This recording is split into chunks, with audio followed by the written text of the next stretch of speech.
वंदे मातरम। मैं शिवनाथ पाल यादव, आचार्य उच्च माध्यमिक आदर्श विद्या मंदिर, विवेकानंदपुरम, रणथंभौर रोड, सवाई माधोपुर, राजस्थान। प्रिय दर्शक बंधु भगिनियों, मैं आपकी एवं आपके परिजनों की कुशलता के साथ साथ सभी के उत्तम स्वास्थ्य के मंगल कामना करते हुए आज दिनांक 27 जनवरी दिनांक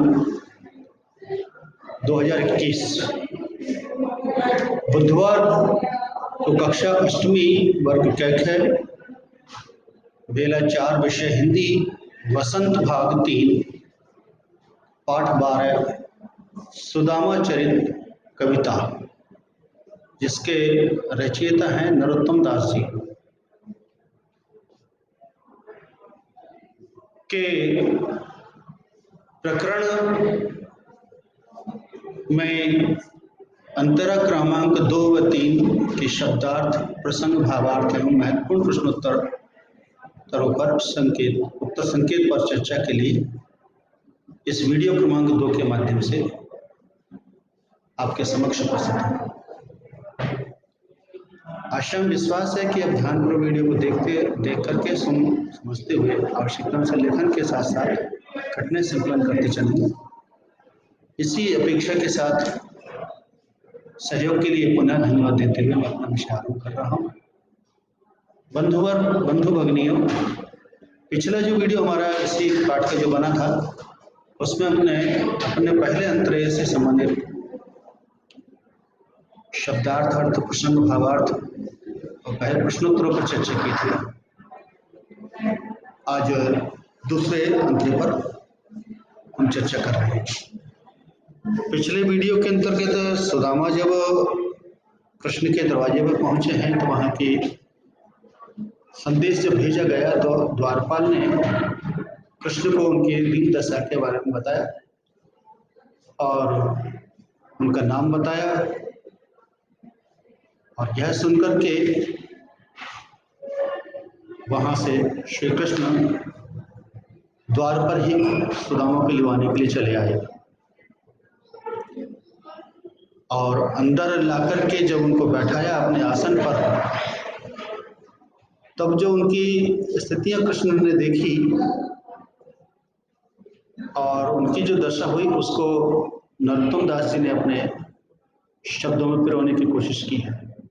तो दूसरे अंतर में बता रहे हैं, ऐसे बेहाल बेवाहिन सो, ऐसे बेहाल बेवाहिन सो, बेहाल कहते बुरा हाल और बेवाहिन कहते फटी भेड़ियां। पग का अर्थ है पैर, कंटक जाल अर्थात कांटों से भरा हुआ, कांटों का समूह। पुनि का अर्थ है बार बार, जोए का अर्थ है देखना। तो कृष्ण ने उनको बैठा दिया तो पैरों को जब देखा, ध्यान दिया तो पैरों को उनको दिखाई दिया कि बीवाइयाँ फटी हुई हैं, पैरों में घाव हो रहे हैं, उनसे खून भी रिस रहा है और कांटों के जाल अर्थात कांटों के समूह, पता नहीं कितने कांटे उनके पैरों में लगे हुए हैं। और उनकी पीड़ा को महसूस करते हुए कृष्ण ने कहा, हाय महा दुख पायो सखा, अरे महा दुख पायो सखा, अरे मित्र तुमने महान दुख प्राप्त किया है, महान दुख पाया है। तुम आए इतने ना कितने दिन खोए, अरे तुम इधर क्यों नहीं आए और कितने दिन खो दिए, कहाँ पर अपने दिन बिताए इतने सारे, आपने इतने दिन कहाँ बिताए, आप इधर क्यों नहीं आए। और इतना कहते कहते देखी सुदामा की दीन दशा, करुणा करके करुणा निधि रोए। और इतनी बातचीत करते करते ही भगवान श्री कृष्ण की आंखों से आंसू आने लगे, मन में दया भाव जागृत हुआ, करुणा करके करुणा की निधि भी रोने लगे। जो करुणा सबको बांटते हैं वे करुणा निधि ही आंखों से रोने लगे। कितना रोए तो बता रहे हैं किसमें, पानी परात को हाथ छुयो नहीं। रानी ने उनके पैर धोने के लिए जो परात ला करके रखी थी, कहते हैं कि कृष्ण ने उस पानी परात को हाथ से भी नहीं छुआ और नैनों के जल से, नैनन के जल सो पग धोए, आंखों से जो आंसू गिर रहे थे उन आंसुओं से ही उन ब्राह्मण देवता के अर्थात अपने मित्र के पैरों को धो लिया। संदर्भ की दृष्टि से, प्रसंग की दृष्टि से ये पंक्तियां अपनी पाठ्य पुस्तक बसंत भाग 3 के सुदामा चरित पाठ से ली गई हैं। इन पंक्तियों में सुदामा की हालत देखकर दुखी कृष्ण की दयालुता के बारे में बताया गया है। भावार्थ व्याख्या की दृष्टि से हम लिख सकते हैं, द्वारपाल से सुदामा नाम सुनकर कृष्ण तुरंत बाहर गए और आदर सहित उनको राजभवन में लेकर के आए। जब उन्होंने सुदामा के पैर धोने चाहे तो उनकी एड़ियों में फटी बिवाइयों और तलवों में चुभे कांटों को देखा। वह सुदामा से कहने लगे, हे मित्र, तुमने तो महान कष्ट सहते हुए जीवन बिताया है, तुम मेरे पास क्यों नहीं आए? इतने दिन तुमने कहाँ बिता दिए? मित्र सुदामा की दीनहीन दशा को देखकर श्री कृष्ण को उनको बहुत दया आई और परम दयावान श्री कृष्ण रोने लगे। उन्होंने सुदामा के चरण धोने के लिए परात में जो जल मंगाया था उसे छुआ तक नहीं और आंसुओं, उनके आंसुओं से ही सुदामा के पैर धुल गए।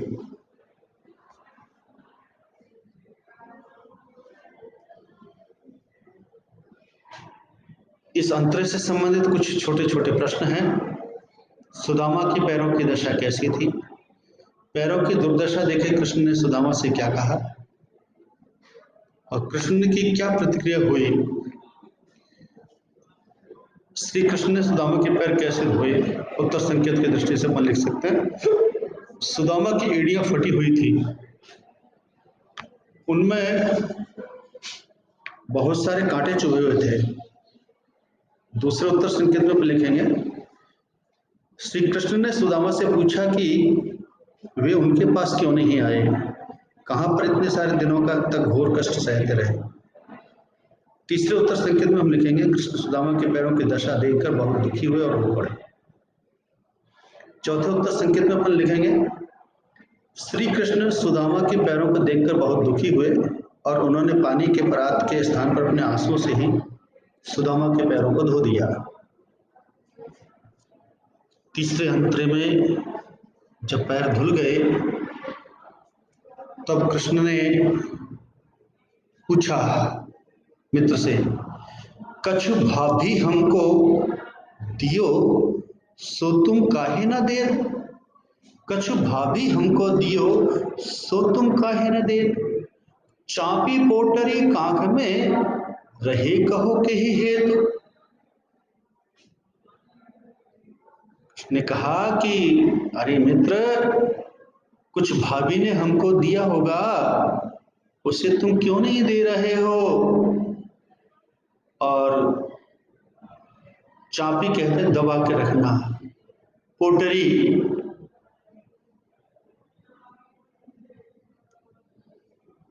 पोटली कहते हैं, पोटरी अर्थात पोटली, कांख में, बगल में, कांख कहते हैं बगल में।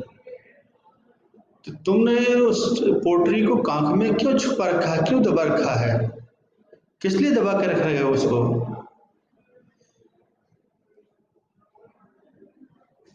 आगे चना गुरु मात दये ते लये तुम चाबी हमें नहीं दीने। श्याम कहो मुस्काए सुदामा सो चोरी की बानी में होजू प्रवीण। कृष्ण ने बात ही बात में कह दिया, अरे आगे भी पहले भी चने जो गुरु माता ने हमको दिए थे उनको तुमने चाव लिया और हमको नहीं दिया। और क्या कहते हैं, श्याम ने मुस्का करके कहा सुदामा से, अरे चोरी की बात में तो आप बहुत प्रवीण हो, चोरी की बात में तो आप बहुत प्रवीण अर्थात चतुर हो। बान कहते हैं आदत, चोरी की आदत में तो आप बहुत प्रवीण हो, चतुर हो। पोटरी कांख में चापी रहे तुम, अरे पोटली को कांख में छुपा रहे हो तुम, खोलत ना ही सुधारस भी ने, अरे उसको खोल नहीं रहे हो। अमृत भीने का अर्थ है भीगे, अमृत भीगे हुए जो है ये को पोटली है, इसको तुम खोल क्यों नहीं रहे हो। पाछली बानी अजो न तजो तुम, पिछली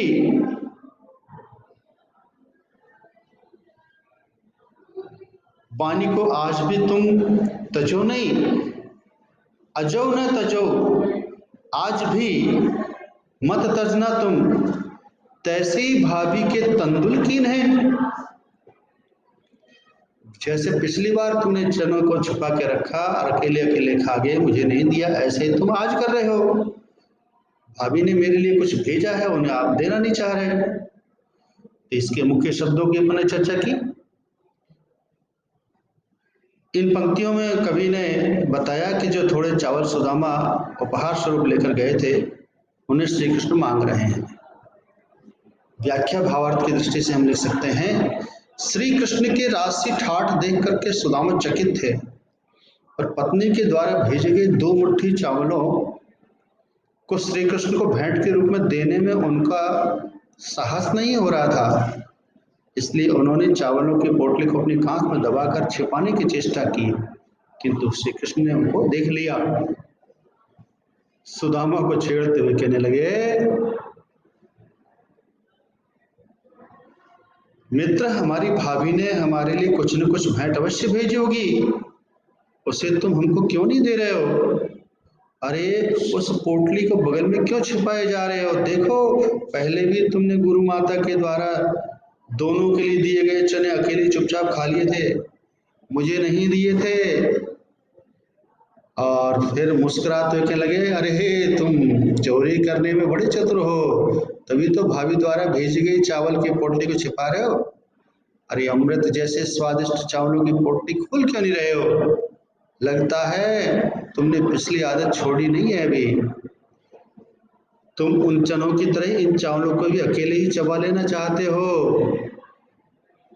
इसमें पहले अंतरे के पश्चात ये कुछ प्रश्नोत्तर इसमें भी हैं। पहले प्रश्न में कहा इन्होंने, सुदामा की पत्नी ने कृष्ण को भेंट के लिए क्या दिया था। दूसरे में पूछा, कृष्ण ने मुस्कुराते सुदामा से क्या कहा। तीसरे में इन्होंने जानना चाहा कि सुदामा चावल की पोटली को क्यों छिपा रहे थे। और चौथे में कहा कि सुदामा को चावल की पोटली को छिपाते देकर कृष्ण को उन्हें बचपन की किस घटना का स्मरण कराते हैं। उत्तर संकेतों में हम लिख सकते हैं कि पहले प्रश्न के उत्तर संकेत, सुदामा की पत्नी ने उन्हें कृष्ण को भेंट करने के लिए अपनी पड़ोसी से मांगकर कुछ चावल पोटली में बांध कर दिए थे। दूसरे उत्तर संकेत में हम लिखेंगे, श्री कृष्ण ने कहा कि वह चोरी करने में बड़े चतुर थे। तीसरे उत्तर संकेत में लिखेंगे, सुदामा कृष्ण के राजसी वैभव और ठाट बाट देकर थोड़े से चावल जैसी भेंट देने में संकोच कर रहे थे, इसलिए वह चावल की पोटली को छिपा रहे थे। चौथे प्रश्न के उत्तर में संकेत में ऊपर लिखेंगे, सुदामा को चावल की पोटली को छिपाते देख करके कृष्ण उन्हें बचपन के आश्रम की उस घटना का स्मरण कराते हैं जब गुरु माता ने उनको और कृष्ण के खाने के लिए सुदामा को चने दिए थे, जिन्हें वे अकेले ही खा गए थे। ये महत्वपूर्ण प्रश्नोत्तर इस पाठ के इसके अंतर्गत है।